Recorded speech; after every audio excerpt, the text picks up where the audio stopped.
से आपका ही ये स्टेटमेंट जिसको इंडियन अखबार ने छापा है और उसको तोड़ मरोड़ कर छापा है, क्या ये अटेंशन डाइवर्ट करने की कोशिश है या भारत इतनी टेंशन में बौखला गया है कि उसको समझ नहीं आ रहा उसने क्या करना है? बिस्मिल्लाहिर्रहमानिर्रहीम। देखिए, ये बुखलाहट भी है और भारत, जैसे मैंने कहा, डूबता जो है वो तिनके के सहारे ढूंढता है। ये हर वो छोटी चीज़ जो इधर उधर से कहीं ये कुकअप कर सकते हैं उससे ये कोशिश कर रहे हैं कि किसी तरह इनकी को दाल गल जाए, लेकिन कुलभूषण जो है वो फांसी के फंदे तक जाएगा। जो उसने काम किए हैं उसके लिहाज से उस पर कोई रियायत नहीं होगी। मेरे बहुत सारे क्लिप्स हैं पड़े हुए इसी चीज़ पे, इसी इशू के ऊपर, जो मुख्तलिफ चैनल्स के हैं और सब चैनल्स के ऊपर वो स्टेटमेंट्स मौजूद हैं। चुनाचे अगर कोई भी सुनना चाहे कि मेरी एक्चुअल स्टेटमेंट्स क्या हैं तो उसको पता लग जाएगा। पहली बात यह कि इन्होंने कहा साबिक ISI ऑफिसर, मैं कभी ISI में रहा ही नहीं, बल्कि आप हैरान होंगे कि मैंने ISI का ऑफिस तक नहीं देखा हुआ, क्योंकि मैं कभी ISI के ऑफिस गया ही नहीं, मेरी पोस्टिंग नहीं हुई, ट्रांसफ़र नहीं, कभी ज़रूरत नहीं पड़ी। चुनाचे ये एक रेफरेंस गलत था।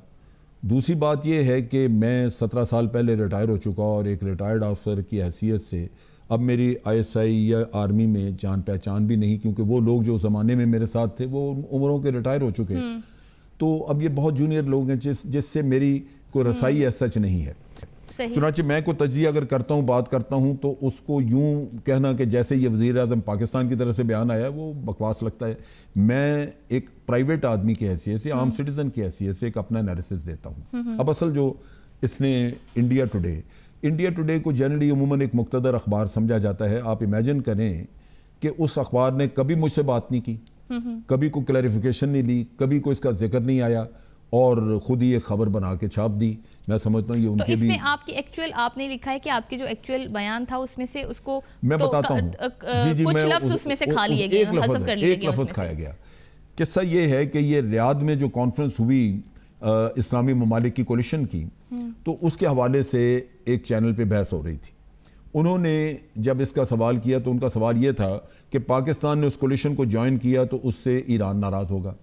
मैंने उनसे ये कहा कि आप मुझे बताइए कि 2002 में ईरान ने इंडिया से डिफेंस का मुआहदा किया, क्या पाकिस्तान नाराज़ हुआ? ये पाकिस्तान ने कोई शोर मचाया? इसी तरह इंडिया को ईरान ने चाबहार की बंदरगाह का दे दिया डेवलप करने का और इंडिया ने वहाँ पे रॉ का एक बहुत बड़ा अड्डा बना लिया, क्या पाकिस्तान ने उस पर कोई वावेला मचाया? और वहीं से ये आप बात, ये लफ्ज़ सुन लीजिए कि वहीं से, अब चाबहार का मैं जिक्र कर रहा हूँ, मैंने कहा वहीं से ऑपरेट करने वाला कुलभूषण हमने पकड़ा तो किसी ने शोर मचाया? अब इन्होंने ऑपरेट का लफ्ज निकाल दिया, तो अब बात बन गई कि वहीं से हमने कुलभूषण पकड़ा तो किसी ने शोर मचाया। सही। अब अगर कुलभूषण वहां से हमने पकड़ा तो फिर तो पाकिस्तान ने शोर मचाना था।